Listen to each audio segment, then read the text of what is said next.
Assalamualaikum warahmatullahi wabarakatuh. Al-Fatihah. A'udzubillahi minasyaitonir rajim. Bismillahirrahmanirrahim. Alhamdulillahi rabbil alamin, arrahmanir rahim, maliki yaumiddin, iyyaka na'budu wa iyyaka nasta'in. Ihdinas siratal mustaqim, siratal ladzina an'amta 'alaihim ghairil maghdubi 'alaihim waladdallin. Qala Allah Ta'ala fi kitabil aziz. A'udzubillahi minasyaitonir rajim. Bismillahirrahmanirrahim. والذي أخرج الذين كفروا من أهل الكتاب من ديارهم لأول الحشر ما ظننتم أن يخرجوا وظنوا أنهم مانعتهم حصونهم من الله فأتاهم الله من حيث لم يحتسبوا وقذف في قلوبهم الرعب yukhribuna buyutahum biaidihim wa aidil mu'minin fa'tabiru ya ulil absar. Sadaqallahul azim. Yang saya hormati, firman Allah Subhanahu wa taala di dalam Al-Qur'an, di dalam surah Al-Hasyr, di mana Allah Subhanahu wa taala berfirman, Dialah Allah yang telah mengeluarkan orang-orang kafir daripada kalangan ahli kitab, daripada rumah-rumah mereka ataupun daripada kampung halaman mereka, bagi pertama kali ataupun pengusiran yang pertama kali. Ma zanantum an yakhruju, yang mana tidaklah mereka itu kamu menyangka bahawa mereka itu akan keluar, akan dapat dihalau. Wa zannu annahum mani'atuhum husunuhum, dan mereka juga tidak menyangka bahawa mereka juga tidak menyangka bahawa benteng-benteng rumah-rumah mereka itu akan dapat menahan mereka daripada azab Allah. Fa'atahumullahu min haitsu lam yahtasibu, maka Allah mendatangkan azab kepada mereka itu daripada apa yang mereka tidak terlintas, tak disangka-sangka oleh mereka.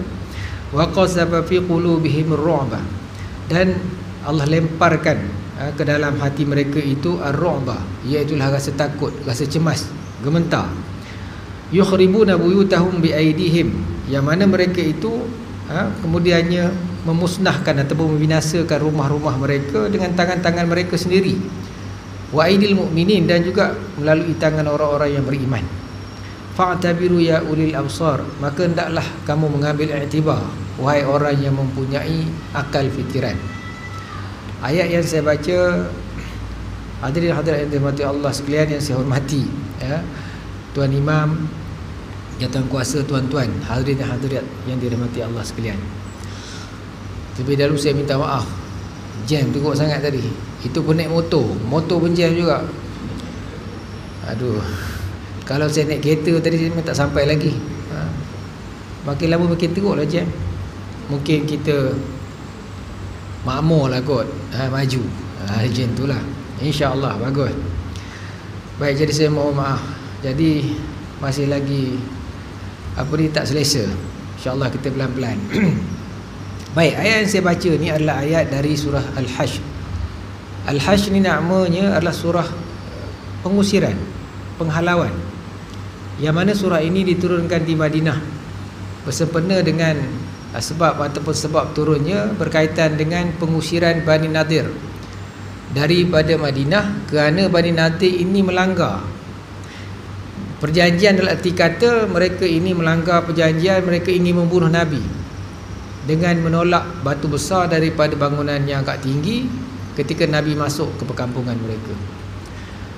Jadi kalau kita baca kepada ayat ini, daripada hujung ayat ini Allah beritahu kepada kita, maka ambillah iktibar daripada ayat ini.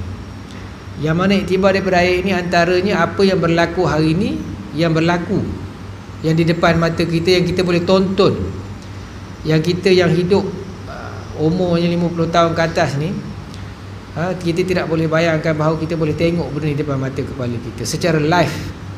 Betul tak? Masa kita kecil-kecil dulu, kita dapat tengok TV warna okey-okey lah. Dah tukar TV warna tahun 70 berapa? 79 tak silap. Kan? Gempar dah, mula-mula hitam putih tiba-tiba jadi colour.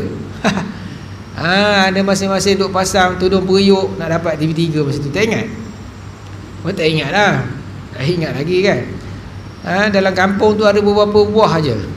Kebetulan dekat kampung saya tu ada sebuah kedai kopi. Dia pula dapat TV3, yang lain tak dapat. Penuh kedai kopi tu. Sebab nak tengok gambar colour.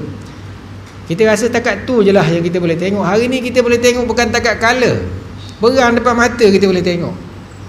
Nak menunjukkan Allah SWT, nak tonton kepada kita apa yang Allah cerita dalam Al-Quran sebiji.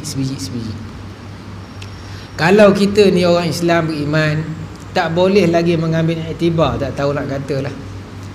Kerana kita orang beriman ni, kita baca Quran. Bila kita baca Quran, kita jadikan Quran tu spek.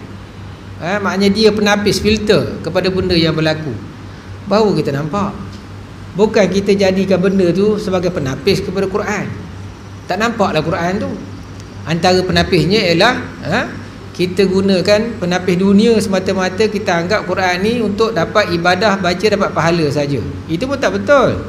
Walaupun baca tu memang dapat pahala, tapi cara pegangan kita menganggap baca Quran saja itu dapat pahala. Selesai.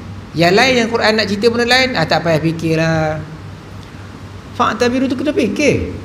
Bila kita kena fikir benda yang berlaku di sekeliling kita ni ada hubungan dengan Quran, sebab Allah jadikan dunia, Allah cerita, Allah tahulah benda yang nak buat. Sebab itu kita belajar qada, dan qada terikat dengan qada Allah Subhanahu Wa Taala. Ada qada yang mubram, ada qada yang muqayyad, ada qada yang tak boleh dialih. Matilah kita. Tak ada orang boleh hidup 1000 tahun. 100 tahun ada. Kan? Ramailah mak kilau apa semua. Kan? Tun kita pun hidup 100 tahun dah rasanya kalau ikut hijrah. Ada. Tapi menongkat langit tak mati-mati, Nabi pun mati. Itu benda yang tidak boleh dialih. Qada yang tidak boleh dialih. Begitulah yang dialih dengan doa. La yuradul qada illa bid'a. Tidak tertolak qada itu kecuali dengan doa. Doa lah.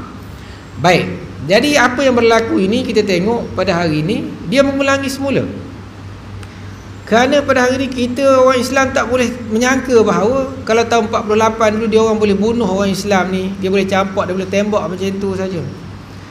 Dan bila orang Islam bangkit pada tahun 80-an, 84 dengan lontaran batu-batu, dah orang akan mempertikaikan, orang meremehkan, boleh ke lawan Israel ni dengan batu? Faham tak? Boleh pergi ke? Memang tak masuk akal. Dulu pun orang Islam di zaman Nabi SAW, Nabi ni datang daripada Mekah pergi ke Madinah. Dia lantik menjadi ketua melalui persetujuan, melalui perlembagaan, melalui piagam, melalui perjanjian. Dia orang luar lah. Yang lama bertapak di situ adalah orang Yahudi. 3, Bani Qainuqa, Bani Nadir dan Bani Quraizah. Dan mereka inilah yang mencaturkan, walaupun orang Arab ketika itu banyak, tapi mereka walaupun minoriti, mereka mencaturkan tu. Dan berlakulah pertelengkahan di antara Aus dan Khazraj ini yang diapi-apikan oleh mereka. Dan mereka senang bila berkelahi majoriti ni, minoriti jadi senang. Benda ni berlaku dulu. Bila Nabi datang, Nabi satukan masuk Islam, satu Aus dengan Khazraj, satukan Muhajirin dengan Ansar, satukan di antara orang-orang Islam dan juga orang bukan Islam di bawah perlembagaan Sahifah Madinah. Tetapi oleh kerana Yahudi ni tidak nak tunduk dan mereka membuat perancangan untuk bunuh Nabi, jadi mereka dihalau. Dan mereka nak dihalau ini, peristiwanya kita melihat bagaimana mereka berlindung di dalam kubu-kubu yang kuat, di dalam kota yang kuat. Dalam Madinah tu dia ada kampung itu memang teguh. Jadi kampung yang teguh tu memang pada pandangan orang Islam tak boleh nak masuk, tak boleh nak menghalau, tetapi boleh dihalau. Kenapa boleh dihalau? Kerana dalam hati mereka itu cemas. Apa yang mencemaskan mereka ialah keterikatan mereka dengan dunia. Kalau kita pegang dunia mereka, mereka tak boleh berpegang dengan dunia, sebab mereka menjadikan dunia sebagai tampanan kepada kekuatan mereka. Itulah benteng kepada kekuatan mereka. Mereka bergantung kepada dunia. Sebab itulah apa yang berlaku apabila dikepung,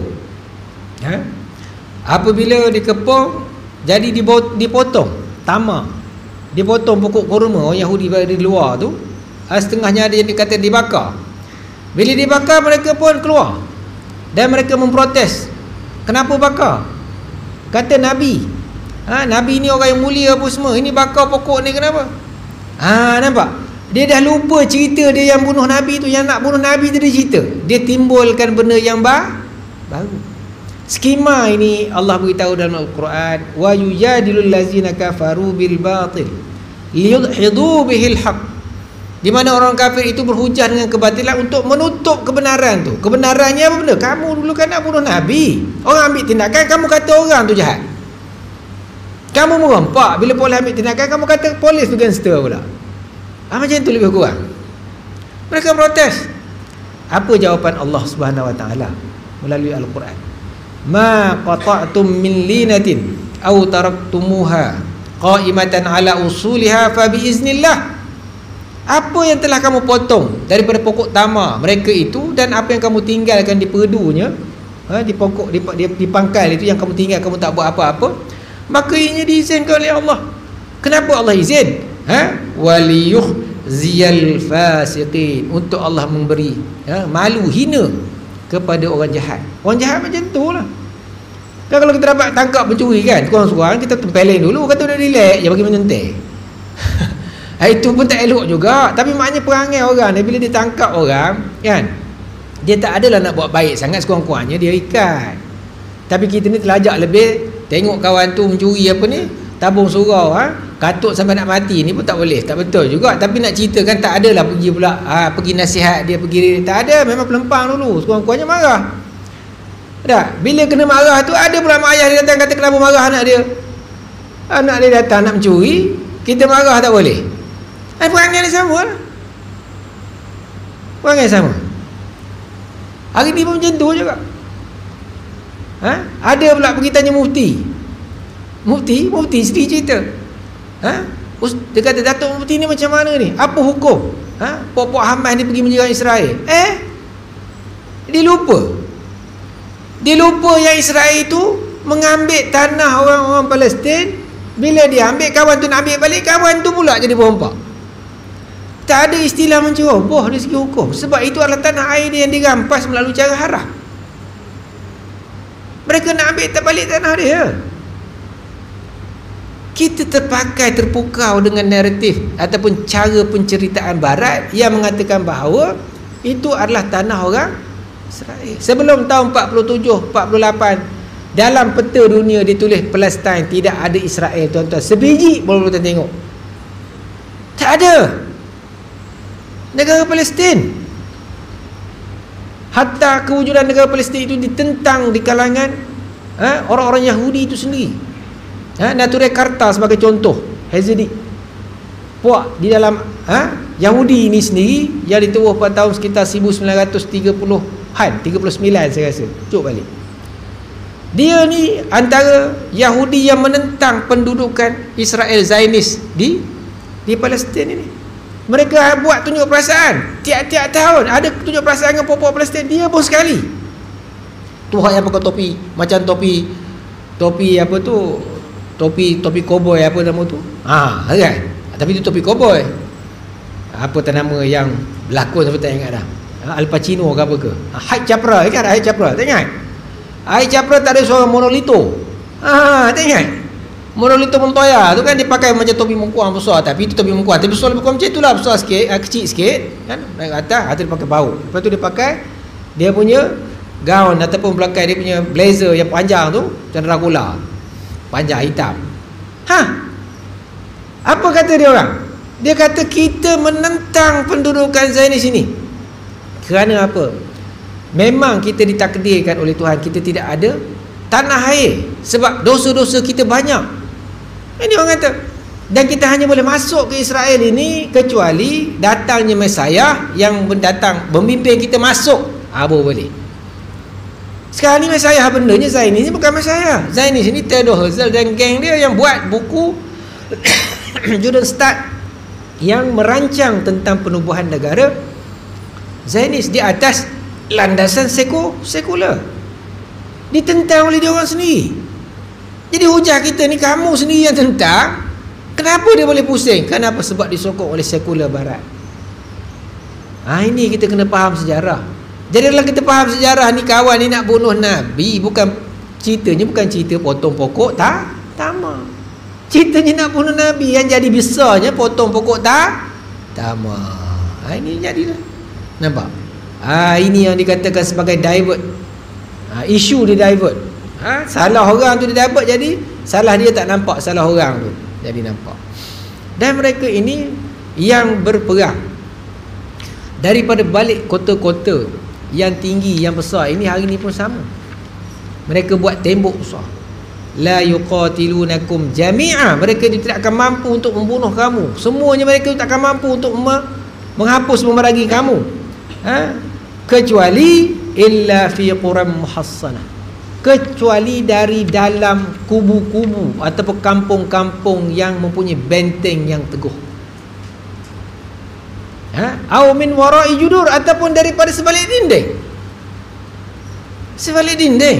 Cuba tengok, Israel dia buat dinding, dia letak Gaza tu. Gaza ni kecil je, lebih kurang separuh daripada negeri Perlis tu. Perlis tu kecil dah, besar Kelemoi ya. Orang Perlis kata besar Kelemoi. Tak tahulah Kelemoi tu macam, saya pun tak tahu, tapi tengok macam tu kecil separuh negeri Perlis, dikotakkan dengan tembok.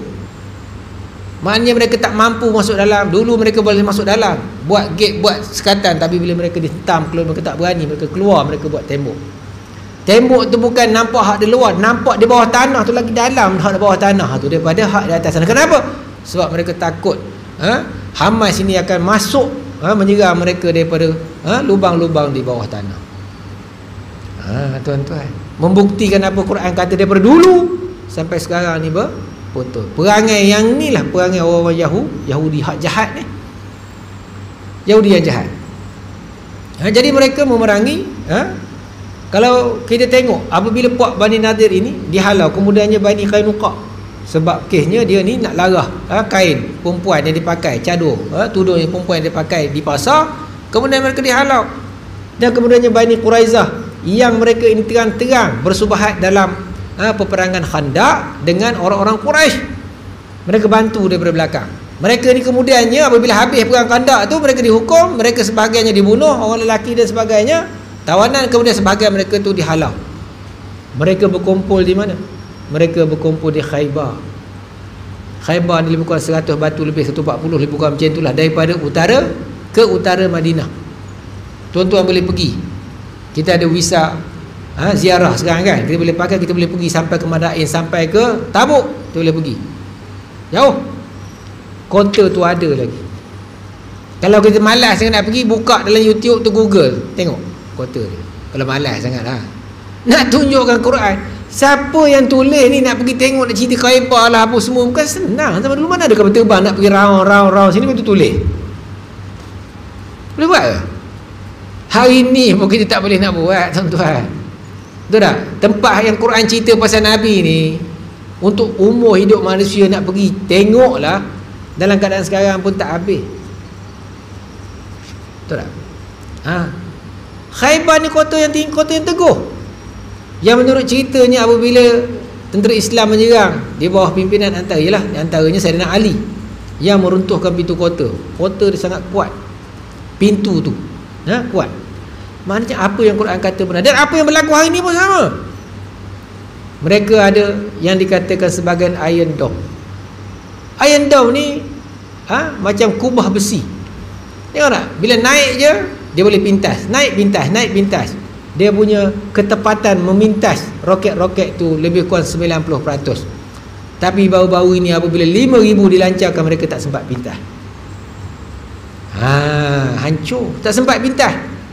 Saya tengok yang terbaru ni, dia lancar roket tu, dia belakang tu dia lancar roket, depan tu puak-puak paraglider pergi. Paraglider ni pergi naik motor. Ini boleh buat kot. Kecil sangat, kecil besar sikit. Cari yang besar sikit letak kat belakang kita tu, kita boleh hejah tu. Lepas tu pakailah. Berani tak berani ya? Bila masa dia nak berlatih? Mereka sekat di bawah, atas sekat dia boleh pergi. Belakang tu peluru roket tu naik, dia orang pergi kat situ. Tengok, dia tunjuk gambar. Nampak? Apa yang Quran kata akhirnya mereka ini akan dikalahkan. Sebab kita tengok kepada sejarah, sejarah. Sebab itulah apa yang Allah Subhanahu Wa Taala sebut di dalam Al-Quran ini sesuatu yang sangat benar. Satu lagi, ba'suhum bainahum syadid, permusuhan di kalangan mereka ini sangat jelas. Mereka, kita je tak nampak. Tahsabuhum jami'a, kamu menyangka mereka ni bersatu, wa qulubuhum syatta, tetapi hati mereka ini berpecah-pecah, bercerai-berai. Kalau kita tengok apa yang berlaku hari ni, Netanyahu ni bukan kuat sangat kedudukan dia, sebab dia terbabit dengan kes rasuah. Orang yang terbabit dengan kes rasuah ni tunggu masa ya tuan-tuan. Masa dia ada kuasa dia pegang lah. Kalau dia tak boleh selesaikan masalah ni, dia akan jatuh. Hak lawan dia tu, bila dia orang ni tak boleh menumpukan kepada isu dengan fokus, ada masalah, hati sesama mereka ni boleh bersatu tak? Masing-masing nak jatuh menjatuh. Nampak? Yang ini kita kena ambil tahu, sebab Quran beritahu. Quran beritahu secara umum. Apa bendanya yang dikatakan berpecah tu? Tengok balik punya betul. Ada kes, ada isu. Mereka tak sempat sebenarnya. Kalau dulu ketika mereka masuk, mereka bersatu sebab mereka susah. Datang daripada Eropah, kena lanyak dengan Nazi, nak cari negara, ada orang tolong, mereka bertolong bantu sama sendiri. Dan kebetulan orang Islam lemah, berpecah belah, memudahkan mereka masuk. Dan mereka dibantu oleh Barat melalui mandat British, menyebabkan mereka boleh masuk 48, susun elok-elok, masuk macam mana. Orang yang menyusun itu kemudian dinaikkan pangkat, dihantar ke Malaya, namanya Sir Henry Gurney, kemudian dibunuh oleh katanya komunis. Cek balik sejarah. Kita pula letak nama sekolah Henry Gurney, bagus lah tu. Macam tak ada nama lain, betul tak? Tak ada nama lain, letak. Bunuh dekat Kuala Lipis tu, dekat antara jalan Raub dengan Kuala Kubu, jalan yang berpusing-pusing. Dia bunuh di situ orang yang menyusun ini, tuan-tuan. Kita belajar tak benda dalam buku sejarah? Tak ada. Tapi ini adalah fakta sejarah yang tidak boleh ditolak walaupun dirakam. Walaupun dirakam. Sir Henry Gurney. Baik.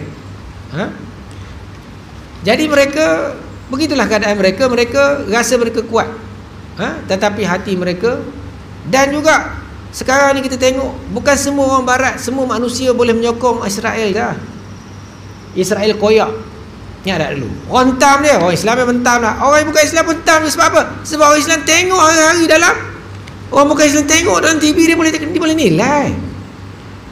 Ada seorang wakil Hamas Palestin dipanggil, diminta oleh BBC tak silap saya, ataupun CNN, saya tak ingat, suruh mengutuk pencerobohan. Apa yang kamu nak kata, nak condemn tentang pencerobohan ini? Kawan tu sama dia kata, adakah ketika Israel menyerang Palestin, kamu panggil wakil Israel dan kamu minta dia mengutuk penyerangan itu? I will say to you, I will answer it, no. Kamu tak pernah buat macam tu pun. Tetapi bila kami menyerang, kamu panggil kami suruh kami minta maaf dan kami condemn perbuatan kami. Nampak?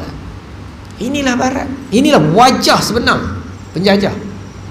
Tapi kita duduk baik dengan Barat sehingga orang Islam di negara-negara mereka boleh terima normalisasi. Bahrain, UAE sign normalisasi. Kenapa mereka normalisasi? Israel ni tak larat dah. Kalau tanpa perdamaian, mereka tak mampu untuk mempertahankan negara mereka daripada serangan.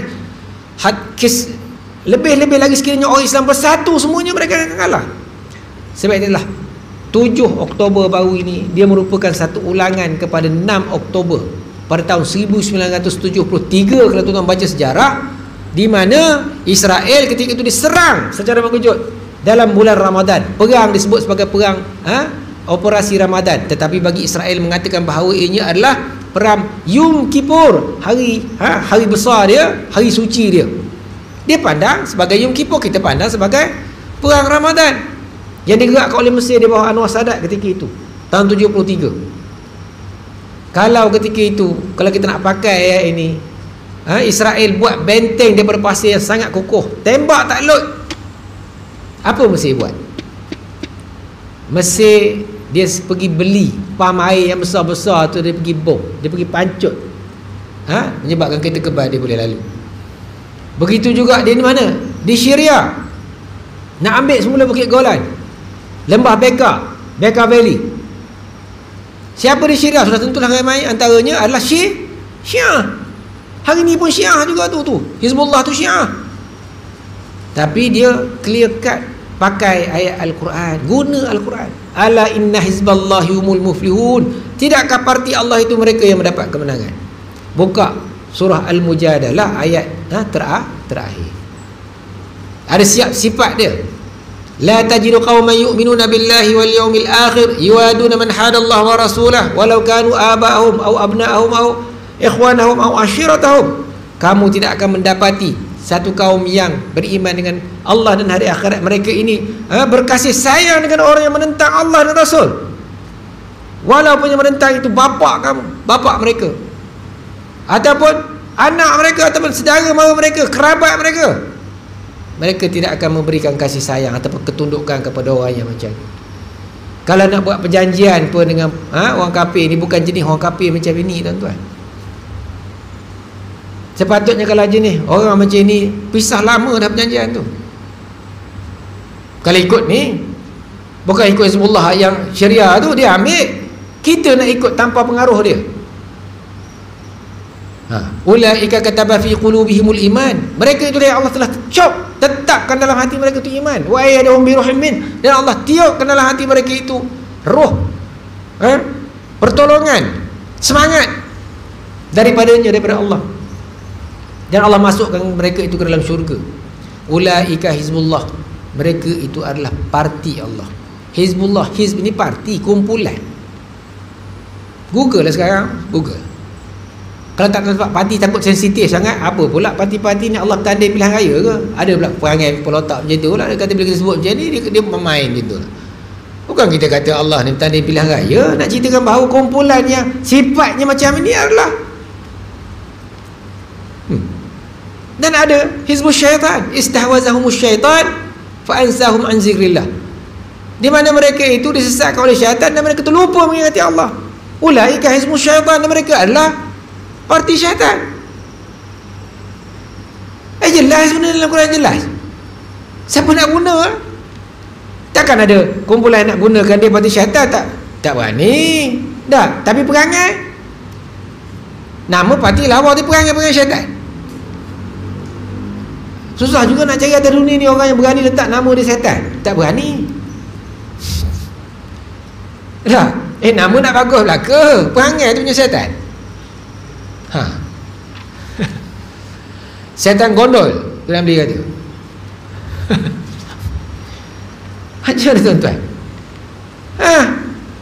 Syiah boleh ke Syiah dengan Sunni ni bergabung? Atas sebab itu orang buat persepsi Hamas kalau begitu adalah Syiah lah. Tak tentu lagi. Tengok sejarah, Hamas ni bukan Syiah. Dia terima bantuan, dia bergabung untuk lawan Israel. Hak negara Arab tak boleh harap. Semua kiblatnya mereka. Siapa nak bantu dia? Dalam perang 73 ini tuan-tuan, tak silap saya, Che Guevara daripada Cuba hantar komando elit dia 40 orang. Orang kafir pun boleh hantar. Tuan-tuan nak tengok dalam cerita sejarah Islam, tengok balik perang Uhud, benda ni ada. Di mana mereka yang datang daripada Mekah itu, yang menyerang Nabi dalam perang Uhud, sebahagian daripada mereka ada beberapa orang yang bila berlaku pertempuran, dia pergi join kumpulan Madinah ni, orang Islam ni, dia pergi lawan balik hak yang dia datang tadi tu. Bila dia mati, sahabat kata dia ni dulu datang daripada jauh, tapi dia berperang bagi pihak kita. Macam mana ya Rasulullah? Nabi kata dia ni mati syahid.